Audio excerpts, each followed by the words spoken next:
ভয়াবহ বন্যা ও ভূমিধসের কবলে ভারতের কেরালা ও উত্তরাখণ্ড।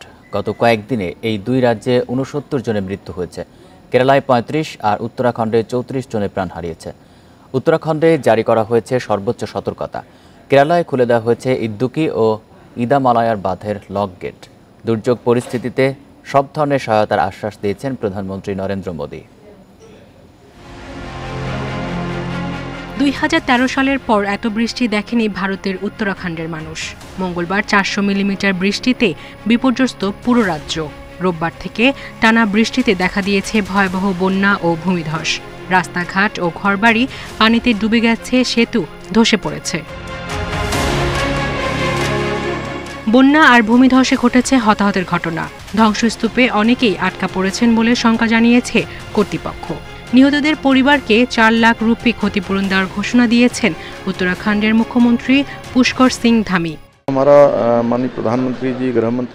বন্যা পরিস্থিতি নিয়ে প্রধানমন্ত্রী নরেন্দ্র মোদীর সঙ্গে আলোচনা হয়েছে। বিষয়টি পর্যবেক্ষণ করছেন তিনি। বেশ কিছু জায়গায় অনেকেই আটকা পড়েছেন। কৃষকদের অনেক ক্ষতি হয়েছে, ফসল নষ্ট হয়ে গেছে।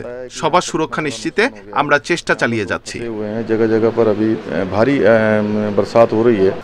উদ্ধার অভিযানে কাজ করছে রাজ্য ও জাতীয় দুর্যোগ বাহিনী।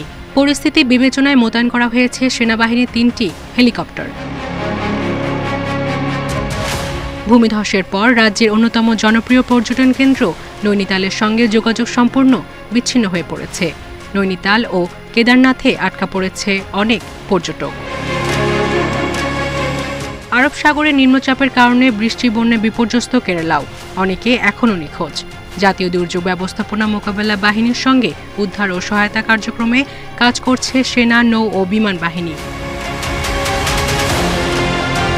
নিম্নচাপের কারণে রোববার থেকে ভারত জুড়ে শুরু হয়েছে ভারী বৃষ্টি। জনজীবন বিপর্যস্ত হয়ে পড়েছে দিল্লি সহ 10 রাজ্যে। সায়রা খান, ইন্ডিপেন্ডেন্ট নিউজ।